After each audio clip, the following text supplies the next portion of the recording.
क्या आप जानते हैं सरकार जब चाहे भारतीय कानून के तहत आपकी एक एक इंच जमीन को अधिग्रहण कर सकती है। हाँ, बिल्कुल आपने सही सुना। भारतीय कानून के तहत पब्लिक पर्पज के लिए सरकार आपकी एक एक इंच जमीन को जबरदस्ती अधिग्रहण कर सकती है।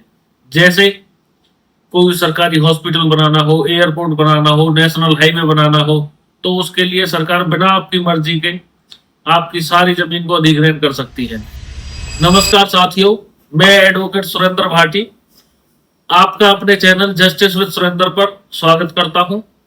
और आज की वीडियो के माध्यम से हम बात करेंगे सरकारें किस तरह हमारी जमीनें अधिग्रहण करती हैं और हमें किस तरह सरकार के खिलाफ लड़ाई लड़के अपनी जमीनों का एक उचित मुआवजा प्राप्त करना है, जिससे कि हमें भविष्य में कोई अपनी जमीन जाने का खेद ना रहे।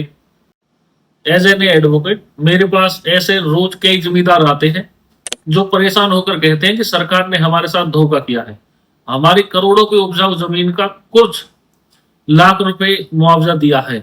लेकिन आज मैं आपको बताने आया हूं कि कानून से डरने की नहीं बल्कि कानून को समझने की आवश्यकता है। अगर सरकार आपकी जमीन अधिग्रहण करती है तो आपको उचित मुआवजा पाने और सरकार की मनमानी प्रक्रिया को रोकने का पूरा अधिकार है। और आज की इस वीडियो में मैं आपको LARR एक्ट 2013 की वो सभी धाराएं बताऊंगा जिनसे आप अपनी जमीन का एक उचित रेट प्राप्त कर सकते हो। और वीडियो को अंत तक देखें क्योंकि अधूरा ज्ञान हमेशा नुकसानदायक होता है। दोस्तों, क्या सरकार आपकी जमीन जबरन अधिग्रहण कर सकती है? हाँ, बिल्कुल, लेकिन पब्लिक पर्पज के लिए। LARR एक्ट 2013 की धारा 2 के तहत सरकार सार्वजनिक उद्देश्य के लिए जैसे सेना, नेशनल हाईवे, सरकारी हॉस्पिटल या एयरपोर्ट के लिए बिना आपकी परमिशन के जमीन ले सकती है। लेकिन सरकार उससे पहले एक सेक्शन 4 के तहत SIA करवाती है, जिसे सोशल इंपैक्ट असेसमेंट कहते हैं, जिसमें देखा जाता है कि इस प्रोजेक्ट से लोगों पर क्या असर पड़ेगा।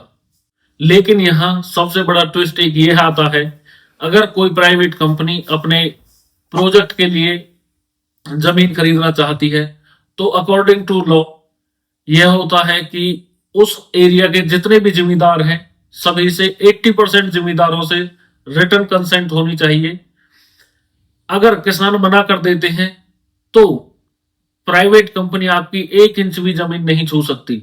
तो भाइयों, ये तो बात रही कि सरकार कब और कैसे आपकी जमीन को अधिग्रहण करने की प्रक्रिया शुरू कर सकती है।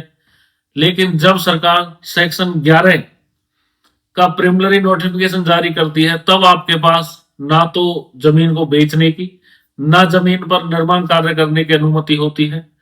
लेकिन सवाल यह आता है कि जब सरकार ने आपकी जमीन ले ही ली है तो इसका हमें मुआवजा क्या मिलेगा? अगर सरकार आपकी जमीन ले ही रही है तो प्रशासन के सामने हाथ फैलाने की जरूरत नहीं है, क्योंकि LARR एक्ट 2013 की धारा 26 से लेकर 30 तक मुआवजे के एक अचूक फॉर्मूला दिया गया है, जिसे कानून के मुताबिक कलेक्टर यानी DC को यह मुआवजा निम्नलिखित प्रकार से तैयार करना होता है। जैसे कि अगर आपकी जमीन एक रूरल एरिया में आती है तो आपको सर्कल रेट का 4 गुना, यानी जैसे आपकी प्रॉपर्टी की वैल्यू 10 लाख है तो सरकार आपको 40 लाख देगी।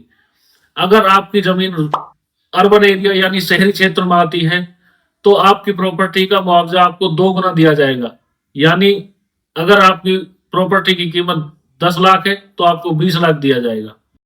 साथ ही सेक्शन 30 के तहत सरकार आपको 100% सोलिशियस मनी भी देती है, जो जबरदस्ती जमीन अधिग्रहण के बदले दी जाती है। अगर वहां कुआं, पेड़, ट्यूबवेल अगर अलग से हैं तो उनकी वैल्यूएशन अलग से की जाएगी। मुआवजा ही नहीं दोस्तों, रिहेबिलिटेशन एंड रीसेटलमेंट सेक्शन 31 के तहत अगर आप जमीन अधिग्रहण के कारण बेघर या बेरोजगार हो रहे हैं तो सरकार का यह भी दायित्व है कि वह आपके रहने के लिए घर और रोजगार या उसके बदले मंथली अलाउंस भी प्रदान करे। क्या आपको भी सरकार की तरफ से जमीन अधिग्रहण का नोटिस प्राप्त हुआ है और सरकार ने मुआवजा बहुत कम लगाया है? तो डर कर या दबाव में आकर अवार्ड पर साइन ना करें, आपके भी कानूनी अधिकार हैं।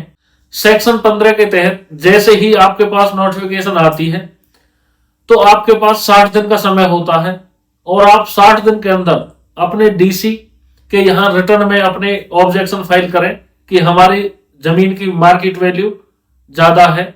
अगर कलेक्टर ने अवार्ड पास कर दिया है और आप राशि से संतुष्ट नहीं है तो आप उस राशि को अंडर प्रोटेस्ट स्वीकार करें, यानी विरोध दर्ज कराते हुए स्वीकार करें। इसके बाद सेक्शन 51 के तहत आप अपने मामले को कोर्ट में ले जा सकते हैं और कोर्ट डीसी के आदेश को पलटकर आपकी जमीन की उचित राशि दिलाए।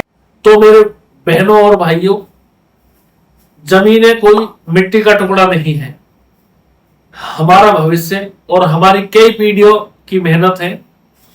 भारत के संविधान का आर्टिकल 301 हमें संपत्ति का अधिकार देता है। कोई भी हमारी संपत्ति को बिना कानूनी प्रक्रिया के नहीं छीन सकता।